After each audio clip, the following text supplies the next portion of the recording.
Salve o Raeno, o raio do poder.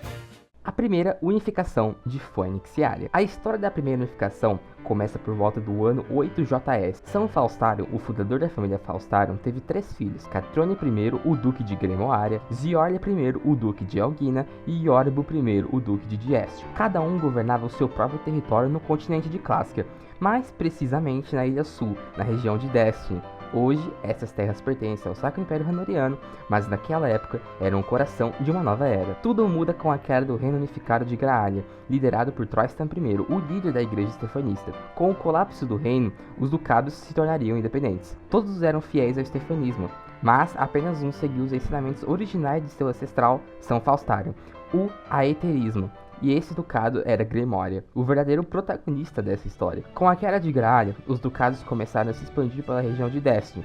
A ambição cresce e logo suas fronteiras avançam para além dela. Um dos principais exemplos foi Elgina, que conquistou partes da região pantanosa de Swamp após diversos conflitos contra os povos nativos. Mas essa vitória teve um custo muito alto. Das terras úmidas e desconhecidas surgiu uma ameaça invisível, uma doença. Ela se espalhou rapidamente por Elgina e pouco tempo depois atingiu os ducados vizinhos. Essa calamidade ficou conhecida como a Praga de Itro, nome inspirado na província onde tudo começou. Diante da ameaça, Catrione I tomou uma decisão drástica. Ele fechou completamente as fronteiras de Greymoaria, adotando medidas rígidas para impedir a entrada da doença. A estratégia funcionou, por um tempo, mas o preço foi alto. O comércio entrou em colapso, a economia enfraqueceu e Greymoaria quase sucumbiu sem precisar enfrentar um único inimigo. Eventualmente, as fronteiras foram reabertas, mas o dano já estava feito. Enquanto isso, a praga devastava Destiny. Cerca de 30% da população na região havia morrido. O colapso era iminente. Desesperados por recursos e suprimentos e tecnologia para sobreviver, os ducados tomaram uma decisão inevitável: entraram em guerra entre si. Esse período ficaria marcado na história como as Batalhas de Itro. O primeiro grande conflito foi entre Greymoaria e Diestio, a Batalha de Kigio. Os Destianos foram forçados a recuar, perdendo território, incluindo a própria cidade de Kigio. Os Greymoarianos saquearam os recursos da região e enviaram a capital na tentativa de sustentar a sua população. Embalados pela vitória, avançaram ainda mais, até serem derrotados na Batalha de Yao, onde foram obrigados a recuar.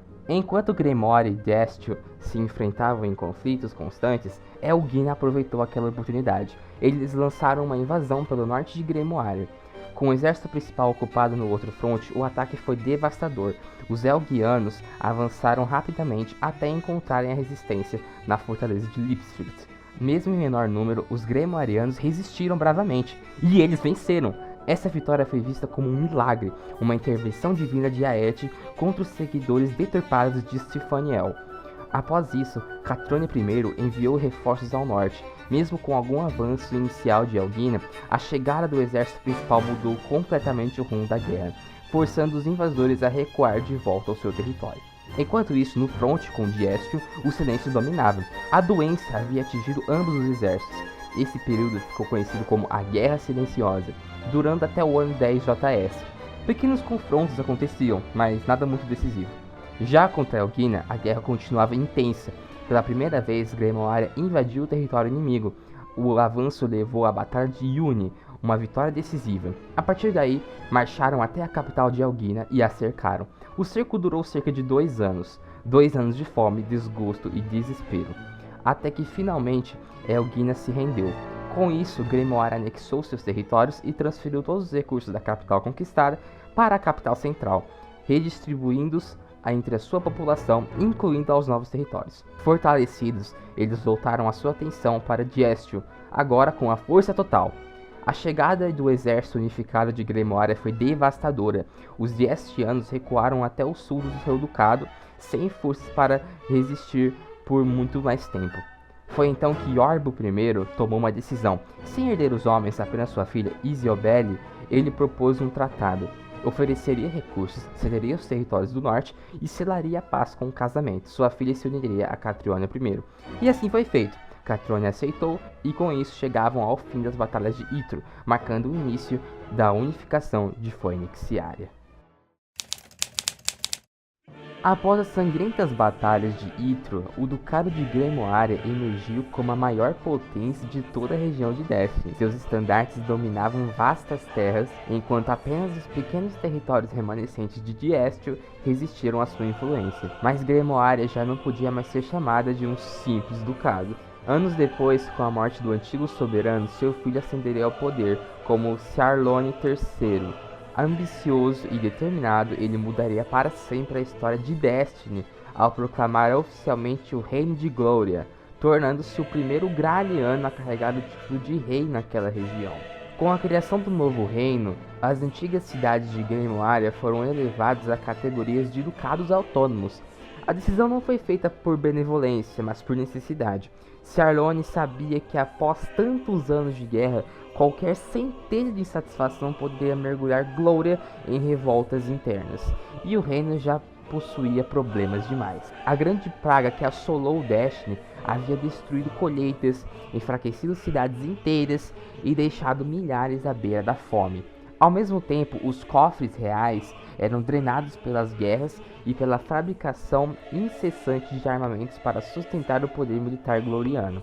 Enquanto Gloria tentava sobreviver ao caos, Diestro ardia em ressentimento. Parte da sua população culpava seus próprios duques pela humilhante derrota nas batalhas de Yttria, mas a outra parte alimentava um ódio profundo contra Gloria, desejando vingança a qualquer custo. E no centro de toda essa tensão estava Corlo II, o Duque de Diestro. Diferente de seus antecessores, Corlo não aceitava viver à sombra dos Glorianos.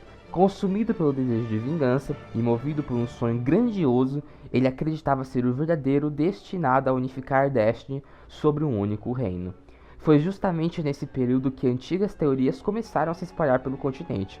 Ideologias nacionalistas passaram a defender a criação de uma nova nação chamada Phoenixiaria, nome citado séculos antes pelo próprio São Falstaron durante sua passagem por Destiny. Mas a pergunta permanecia: quem seria digno de unificar Phoenixiaria? Gloria, o primeiro grande reino de Destiny, ou Diestro, o território que buscava redenção através da guerra? A resposta viria no maior conflito da história do continente, a Guerra de Unificação. Diestro iniciou uma campanha fanática, afirmando que eles eram os verdadeiros escolhidos para unificar Phoenixiaria sob a cruz de Sifaniel. Seus pregadores declaravam os Glorianos como hereges pagãos que deveriam ser exterminados. Mas Gloria respondia na mesma intensidade. Os sacerdotes aterianos proclamavam que os seguidores de Sifaniel eram almas corrompidas, manipuladas por falsos profetas, e que apenas Gloria poderia purificar Destiny. A guerra deixou de ser apenas política, agora era uma guerra santa. Enquanto os discursos inflamavam o povo, Diestro expandia suas fronteiras, conquistando ilhas próximas ao seu território. Embriagado pelo crescimento militar, Corlo II deu um passo ainda mais ousado. Coroou a si mesmo como rei de Elgravia, assumindo o nome de Corlo I de Elgravia. Aquilo foi uma provocação direta ao reino de Gloria. Como resposta, Gloria expandiu-se novamente, conquistando partes pantanosas de Swamp, avançando sobre Deadwood e tomando a ilha de Balamb ao leste de Destiny. Os dois reinos armavam-se sem qualquer intenção de evitar o inevitável. A guerra estava próxima, e ela começaria em Kijio, o mesmo solo onde séculos antes ocorreram as batalhas de Yttria. Tudo começou com um incidente misterioso. Um cavaleiro elgraviano atacou uma patrulha gloriana na fronteira. O motivo jamais foi confirmado, e historiadores discutem isso até os dias atuais. Alguns afirmam que soldados glorianos saqueavam famílias diestianas por suprimentos. Outros dizem que um cavaleiro radical de Elgravia testemunhou um ritual aetheriano e atravessou a fronteira tomado pelo fanatismo religioso, massacrando os cidadãos glorianos inocentes. A verdade morreu junto com os primeiros corpos naquela noite, mas uma coisa era certa: a Guerra de Unificação havia começado. Gloria lançou imediatamente um ataque sobre Kijio. Diferente das guerras antigas, eles agora utilizavam novas tecnologias de destruição, bombas explosivas e catapultas avançadas. O avanço foi devastador. As tropas glorianas romperam cidades inteiras até finalmente serem barradas em Apovik, onde sofreram pesadas baixas e foram obrigados a recuar. Enquanto isso, a enorme extensão territorial de Gloria abriu um espaço para que Elgravia travasse uma batalha em dois frontes simultâneos. O primeiro em Kijio. o segundo no norte, nas terras conquistadas por Glória após as batalhas de Yttrio. Os Elgravianos dividiram seus exércitos e atacaram. No norte, avançaram rapidamente até o rio Libe, conquistando suas margens e estabelecendo fortificações defensivas. Em Quijo, os Glorianos foram empurrados cada vez mais para trás. A população entrou em revolta. O povo exigia vitórias, exigia reconquista, exigia a unificação definitiva de Phoeniciaria. Então algo aconteceu pela primeira vez na história de Glória. Pela primeira vez, o povo interferiu diretamente na política do reino. O Marechal de Campo foi removido do poder, substituído por um novo líder militar eleito pelo povo, Gibeon Ilanis. E a guerra mudaria completamente sob seu comando. Ilanis reorganizou os exércitos, reformou as estratégias militares, ordenou a fabricação de novos equipamentos e iniciou uma gigantesca remobilização nacional. Quando Glória retornou ao campo de batalha, Elgravia começou a ruir. No fronte norte, os Elgravianos foram lentamente empurrados de volta até o rio Libe. Em Quijo, Glória reconquistou todos os territórios perdidos e foi além. As tropas glorianas atravessaram as fronteiras inimigas e chegaram até mesmo conquistar uma das ilhas de Elgravia. Mas a guerra estava longe de acabar. Desesperados, os Elgravianos tomaram uma decisão extrema. Ao redor de todo o rio Libe, muralhas gigantescas foram construídas para transformar a região em uma fortaleza praticamente impenetrável. A estratégia funcionou. Durante anos, centenas de ataques glorianos fracassaram contra aquelas defesas. Enquanto isso, em Quijo, as guerras se transformaram em um verdadeiro inferno. Batalhas aconteciam diariamente. Territórios eram conquistados, perdidos, conquistados novamente, e nenhum dos lados conseguia vencer. E assim o conflito mergulhou em um ciclo interminável de sangue e destruição. A guerra, iniciada em 70 JS, só voltaria a avançar drasticamente de novo em 116 JS. Décadas haviam se passado, agora Glória era governada por Catsio III. Diferente de seus antecessores, ele adotou medidas desesperadas. Ordenou recrutamentos em massa e permitiu que escravos e prisioneiros de guerra servissem no exército gloriano em troca da liberdade. E aquilo funcionou. Pela primeira vez em décadas, as muralhas do rio Libe foram rompidas. No norte, os glorianos utilizaram túneis subterrâneos para infiltrar as tropas atrás das linhas inimigas. As fortalezas elgravianas caíram uma por uma, e as próprias muralhas construídas por Elgravia foram usadas contra eles. O reino de Elgravia começou a colapsar. Sem escolha, os elgravianos recuaram para o centro de suas terras. Glória avançou sem parar. O rio Libe foi completamente ocupado por Glória, e então, após décadas de guerra, as tropas glorianas finalmente marcharam até a capital de Elgravia, quando sua bandeira foi erguida sobre a cidade.